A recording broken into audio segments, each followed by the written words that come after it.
All right. I believe I'm live. Welcome, everybody. So I'm Angus Wright. I also go by Angus by Design. And yesterday I did a reading from this book, Family Wrap, a Wellness Recovery Action Plan for Families. I covered the introduction and the foreword. And I asked a couple of reflection and check-ins. The question I had asked was, thinking back, what are some times in your life that you would have loved to have a family wellness recovery action plan? And in the moment, I felt like I had wished I had been born with this template.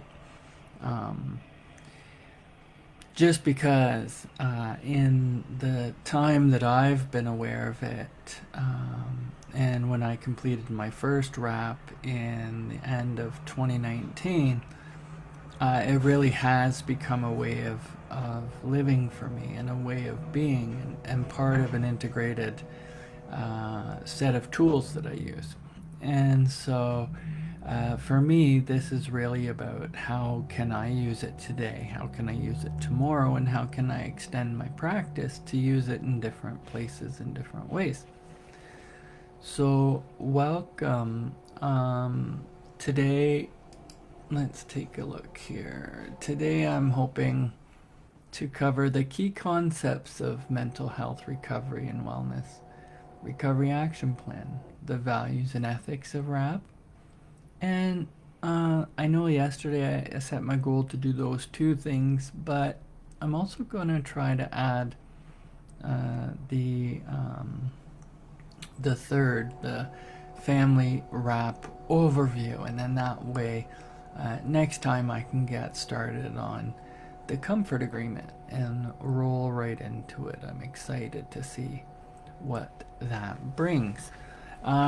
So if any of this resonates you and with you, and you want to kind of get to connect more and learn more, please visit my group Wrap in Canada. Follow me online, ask any questions you need, and we'll point you in the right direction. Wrap Wellness Recovery Action Plan, and the this curriculum developed by Mary Ellen Copeland, and now in partnership with Wrap Inc., a new nonprofit organization, and under the umbrella of the Advocates for Human Potential. There's just more and more ways to get connected and stay connected. So, all right.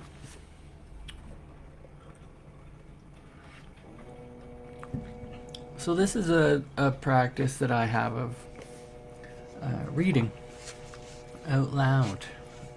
So bear with me.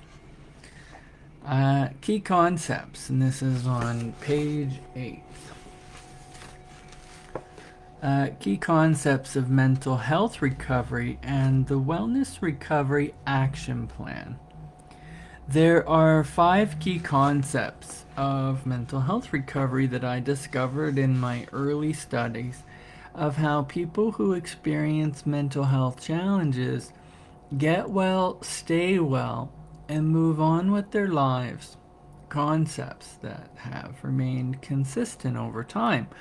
You may find, as many people have, that reviewing these key concepts in anticipation of developing a wellness recovery action plan and keeping them in mind as you work together to develop a RAP can help ensure that your family's wellness recovery action plan will truly meet your family's need. So number 1 is hope. There is hope. People who experience mental health challenges and other kinds of life challenges, even those that are most challenging and seem most pervasive, get well and stay well. They recover and move on, or they adapt.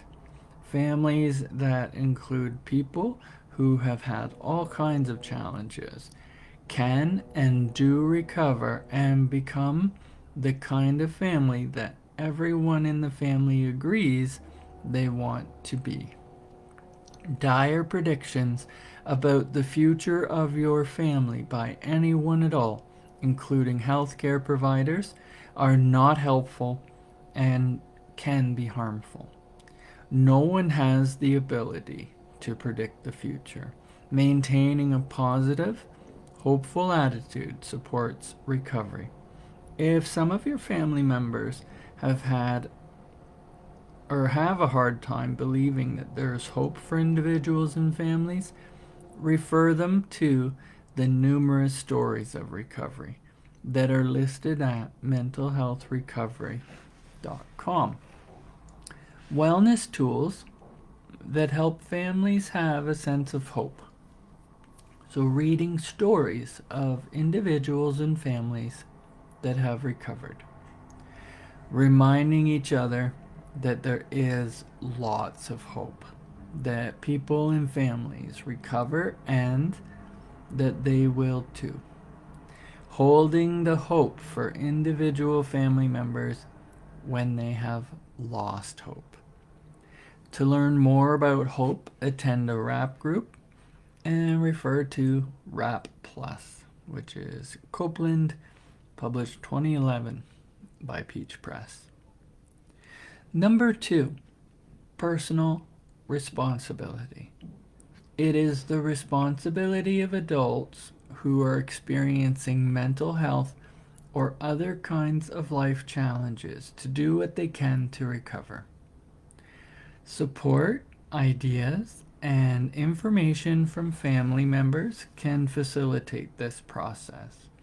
People often begin to take personal responsibility when they learn about the Wellness Recovery Action Plan. Adults in the family can model personal responsibility for younger family members and assist and support them as they mature and take more and more responsibility for themselves.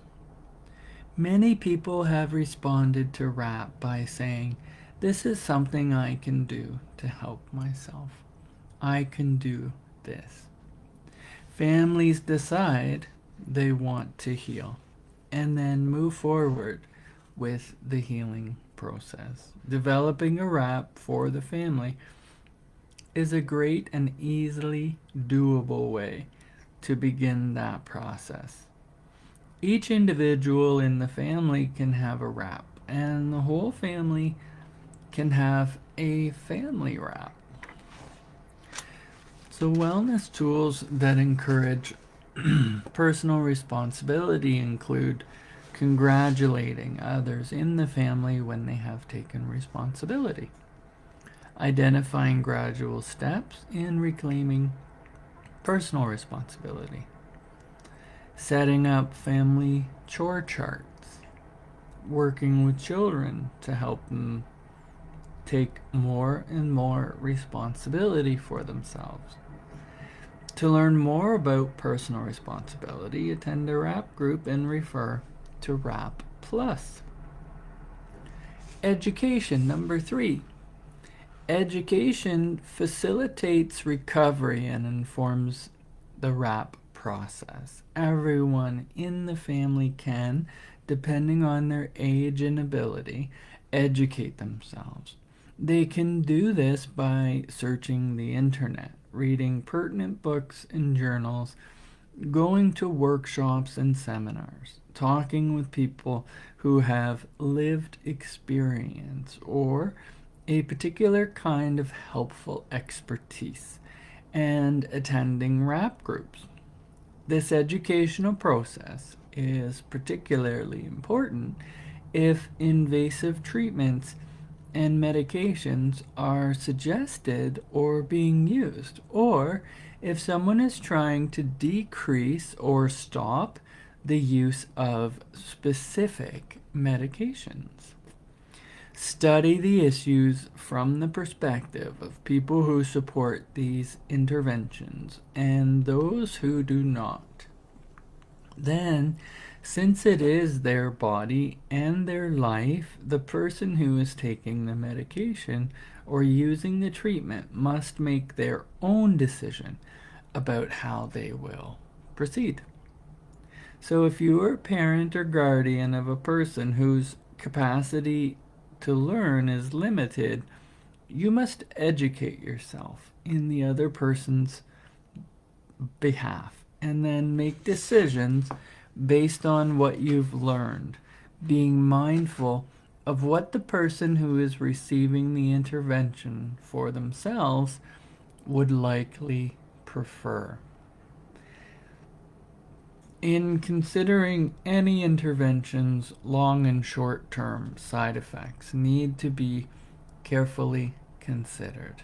RAP encourages the use of simple, safe, non invasive self help tools rather than invasive, questionable, potentially dangerous, and dangerous options.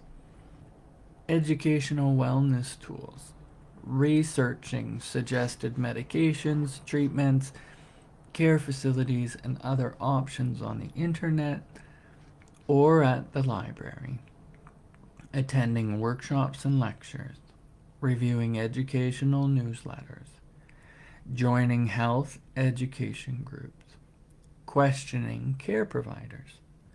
To learn more about education, attend a RAP group and refer to RAP Plus. Number 4, self-advocacy.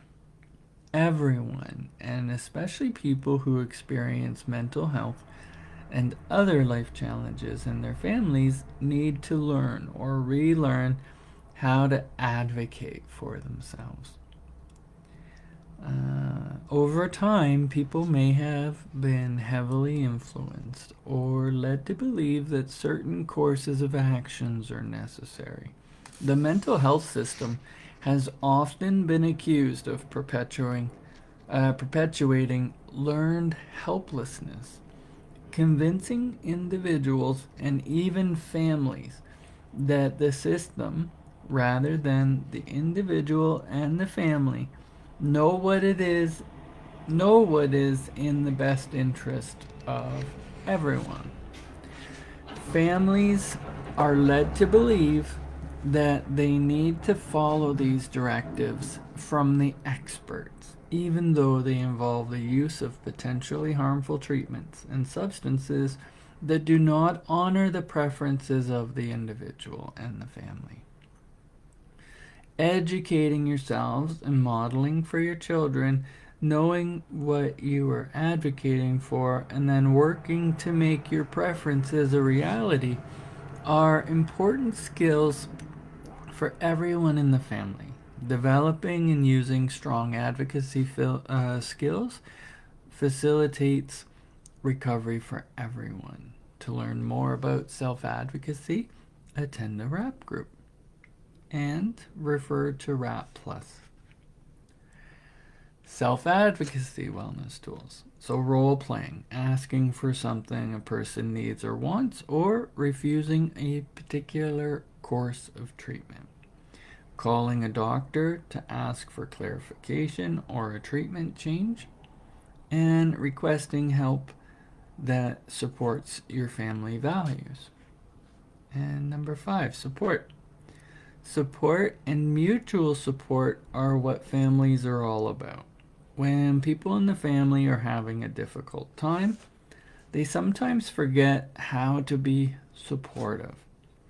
Or perhaps they never had these skills.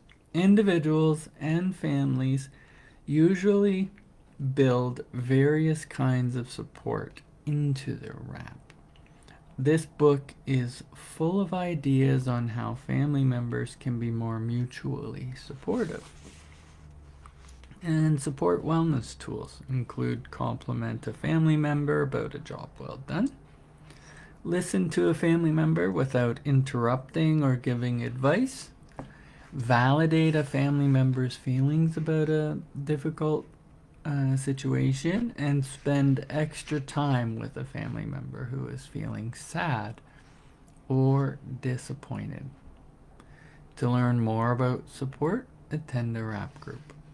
and refer to RAP Plus. All right.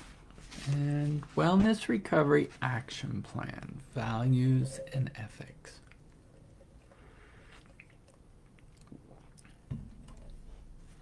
As RAP becomes more and more widely used, it becomes apparent that adhering to a particular values and ethics, or adhering to particular values and ethics supported by the RAP process, and that when using these value and ethics were not followed, RAP became less helpful or not helpful at all.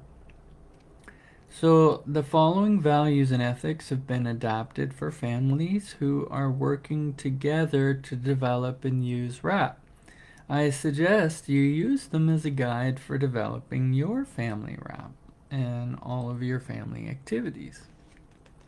So number 1, there is hope. Everyone involved in the family RAP process has to believe that individuals and families can and do recover. Hope is an underlying theme in RAP. It is a key concept of recovery. Family members give each other a sense of hope at every opportunity. Number 2, RAP supports self-determination, self-advocacy, and personal responsibility. Each person is heard. Each person decides for themselves what they will or will not be able to do. Number 3, family RAP is voluntary. So for RAP to be effective, everyone involved in developing and using RAP must be a willing partner in the process. That means that everyone in the family is voluntarily involved in developing and using the family RAP.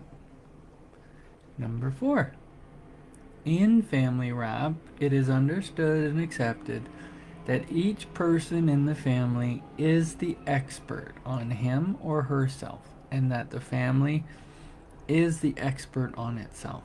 No one else has that expertise. Number 5, family RAP focuses on individual and family strengths and away from things that others may think are wrong with your family. Number 6, the use of medical, clinical, and diagnostic language are not used in family RAP. Instead, use language that accurately describes situations, circumstances, signs, and actions in a way that everyone can understand. Number 7, individuals and families involved in RAP are equal partners in the process. No one is any better, more important, or more worthy than anyone else. Number 8, individuals and families who are working together to develop a family RAP treat each other with dignity, compassion, respect, and unconditional high regard, irrespective of issues related to gender, identity, ethnic background, economic and educational level, race, or their ability to contribute to the family RAP process. And number 9, working with other people and families who have had similar issues and experience can be helpful and is encouraged.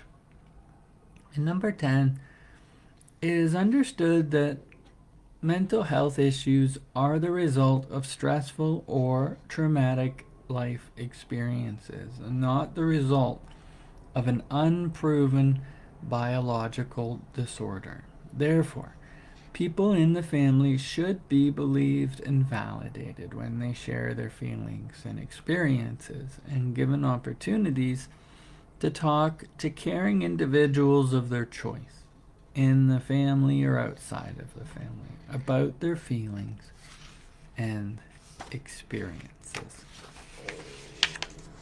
And then we'll finish off with the family RAP overview. So There are 7 sections of WRAP. They are: number 1, the wellness toolbox; number 2, the daily maintenance plan. So what the family is like when it is well, and things that the family needs to do every day to stay as well as possible, and things that the family might need to do on any given day to stay as well as possible. Number 3 are the triggers and action plans. Number 4 are early warning signs and an action plan. Number 5, when things are breaking down and action plan. Number 6, a crisis plan or advance directive. And number 7, a post-crisis plan. So in developing a family WRAP, follow this structure. While many parts of WRAP are adaptable and flexible, this specific structure has been proven to be effective in numerous research studies. It supports people in learning more and more about themselves as they move from working on each part of the plan, starting with the wellness toolbox, which is easier, to the crisis plan and post-crisis plan, parts of the plan which are quite complex. Developing a family WRAP means that all the members of your family need to find time to get together and work on it. It will help to have a specific time. For instance, if you could work on a family WRAP for 15 minutes every weeknight after dinner, or you could work on it for an hour every Saturday morning. Find a time that works well for everyone in the family. Make it lighthearted and fun. Stop the session if people seem to be too tired, stressed, or not engaged. Reconvene the family at another time. Perhaps you could have a wall calendar that has the time for working on the family WRAP marked on it for easy reference. If everyone has computers or a device with a calendar, each person could be reminded of the meeting electronically.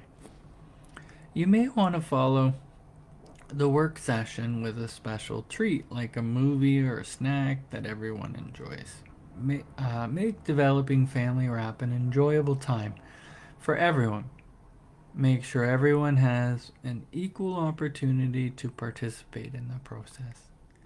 You could hold the sessions at home in a comfortable space, like around your dining room table or in your living room, and family members will need to agree on where they will develop and keep their family WRAP.